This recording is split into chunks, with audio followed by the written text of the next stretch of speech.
Tumataas na bilang ng aksidente at mga taong namatay nitong mga nakaraang buwan.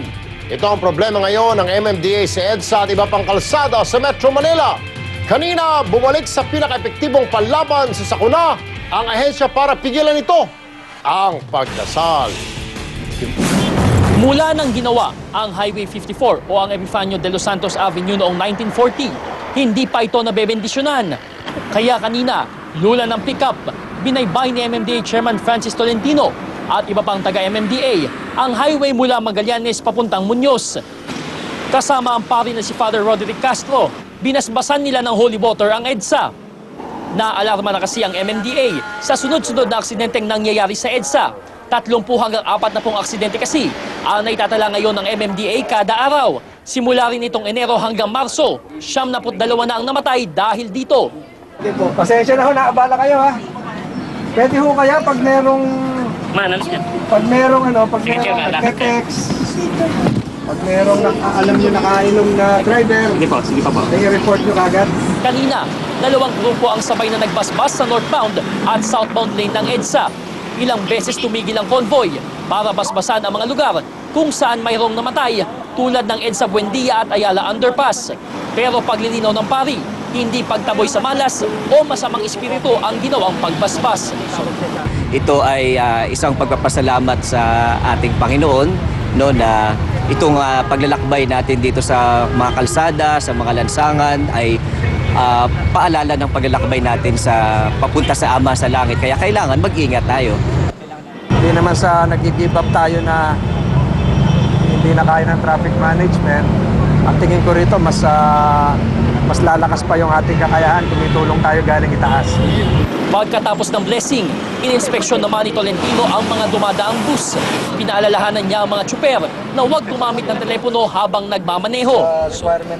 Bukod sa basbas ng Diyos, humingi din ng tulong si Tolentino sa publiko na isumbong sa kanila ang mga pasaway na driver na gumagamit ng cellphone. Juleola, News 5.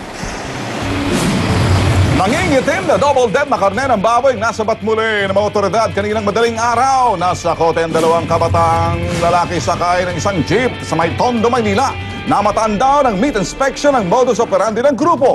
Kinuha lang daw ng 2 lalaking isang basurahan sa 4th Avenue, Caloocan ang botsa. Naka-plastic at nakahiwa na ang mga karne ng baboy para madali raw ihalo sa itinitinda sa palengke. Etong estilo ng grupo para hindi mahuli. Pero malas lang ng mga suspect, kabilang ng isang minor de edad at matagal na silang minamanmanan ng otoridad. Aminado naman ang nalang nahuli na matagal na nilang gawain ang pagbebenta ng botsa. Binaon na lang sa lupa ng mga umaalingasaw ang nakarne. Balikan natin si Atty. Mel Santamaria para sa mga kasagutan yung problemang legal. Attorney? Maraming salamat sa iyo, Rapi. Ang uunahin natin si Beverly. Ang naging problema niya, yung asawa niya yung namatay sa Saudi Arabia at iniisip niya kung paano niyang madadala ang bangkay dito sa Pilipinas. Beverly, yung bang problema mo? Oh, kailan pa namatay ang asawa mo? 15 pa ng June. So ngayon, Beverly, makakausap natin. Nasa linya ngayon si Deputy Administrator ng OWA, si Josefino Torres. Rafi, gusto mo kausapin si Deputy? Oo. Andiyan ba sa kabilang linya si Deputy Torres? Magandang hapon po. Si Mr. Ray Tayag, Head ng Advocacy and Social Marketing Division ng OWA. Magandang hapon po, Mr. Tayag. Binili na lang sa akin ito. Okay. Opo. So, sir, matutulungan po natin si Ma'am Beverly. Oo naman, oo.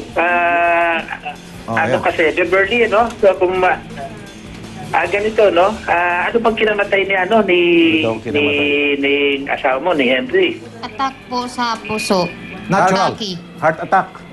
Ang tawag dyan, natural. Kasi pag namatay sa krimen, matatagalan pa yan dahil sa mga investigasyon. Tama ba ako, sir? Yeah. Oo, tama po yun. Tama yan, Rapi, no? Kasi pagka may ganyang crime o kaya mga hindi siya natural cause, medyo matatagalan yun kasi marami pang investigasyon. So, in this case, sir, next week pwede na maibalik natin, ano? Bossing. Tatanungin mo natin yun sa post, ano? Siguro, kasi wala po kaming ngayon, datos tungkol sa kanya. At ngayon ko lang na ibigay sa akin na ating Deputy Administrator.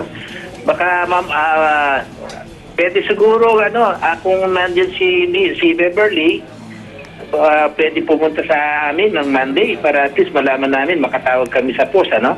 Sige po, Sir Ray, sasamahan po namin dyan sa inyong tanggapan, Sir Ray. Salamat po, Sir Ray. Okay, Rafi. Salamat din. Okay, pasasamahan ka namin, Beverly, sa tanggapan ni Deputy Administrator, okay? Alright, sige. Rafi, meron pa tayong madaming mga kapatid na humingi ng tulong dito, pero medyo mawala na tayo ng oras. Kaya bukas na lang natin sa Lunes na lang natin na pagsisilbihan sila. Para po sa inyong mga problemang legal, pwede po kayong tumawag sa amin sa hotline ng 922-5218 at 922-5220. Ito po si Atty. Mel Santa Maria. Magbabalik po ako sa Lunes. Rafi, balik muna sa inyo. Salamat po, Atty. Mel Santa Maria. Magbabalik po ang T3, dyan naman po kayo